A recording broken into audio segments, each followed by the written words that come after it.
Greetings.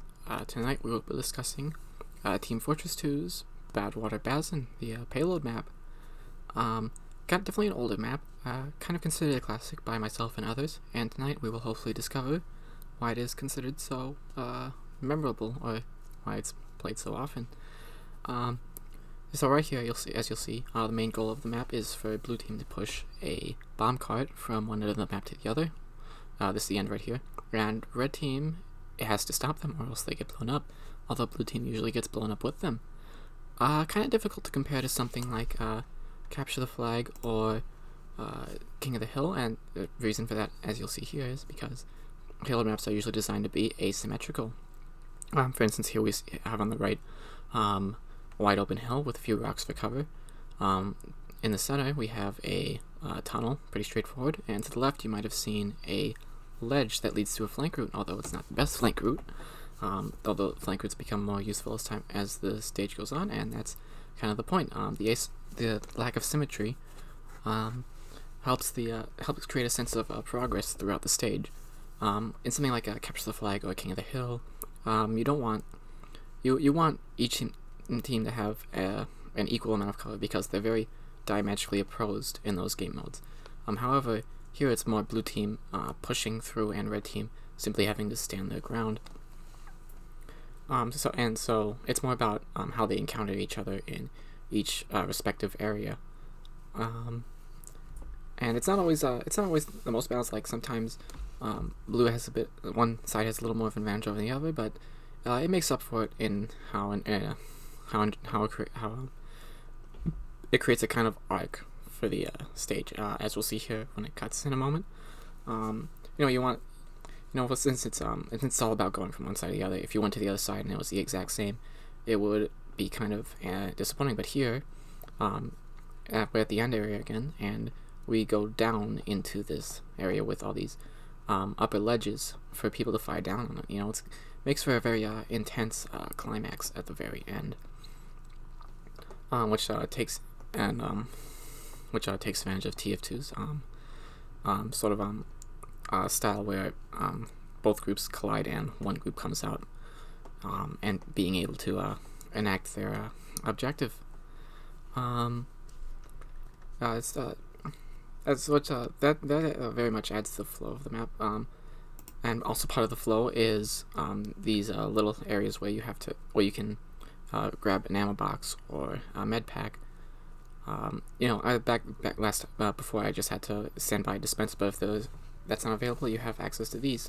I want to focus on this one specifically. This is a large ammo pack, entirely refills your ammo.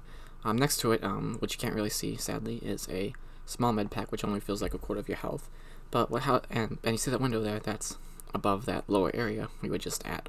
And this room, both teams have pretty quick access to.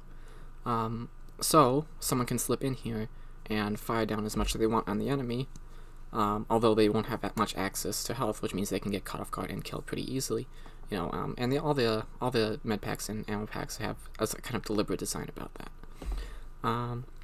What's also deliberate, as you'll see here, is in terms of scale. The map, despite the map being more of a spiral in terms of its actual layout, if you looked at it from above, say, it feels much more like a very long corridor with a lot of corners, and I would say a few vents for you to slip through, because there's the central lane where the payload goes, and then there are all these flank routes for someone like Scout Caesar, and that's kind of what it's there for. It's so that each class can be used to its full advantage.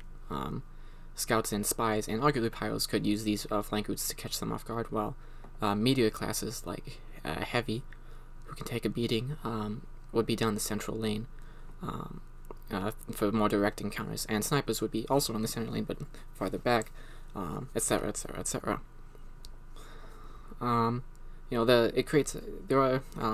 You have general very far sidelines, and what's interesting about the sidelines is that there's a good chance you'll see someone hopping into a flank route, which means if you're not busy, you can prepare for them showing up. So like if someone saw me go through that door, which they could very easily do, they could prepare for me coming, assuming if I had taken that flank route.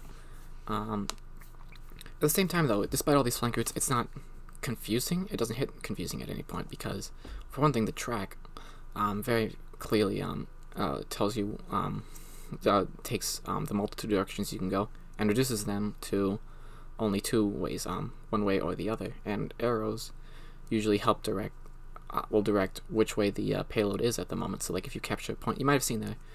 If you capture a point, a blue arrow will replace the red arrow and show you which way to go. There was another arrow there to direct where the central area was. I didn't follow it, and I got shot by a sentry. That's what I get. Let's see. Not much verticality in the map. Just gonna add as a quick side note. Other maps are much more vertical for rocket jumping and whatnot, but not this one. Except for maybe this, very end area. Rocket jumping is gonna be used to someone's advantage, but it's it's not like you can gain extreme height. Overall, it's a kind of a very claustrophobic in the center, but has a very wide open start and a very wide open end, which I think is, well, I guess is symmetrical in its own way, but is very very satisfying, I would say.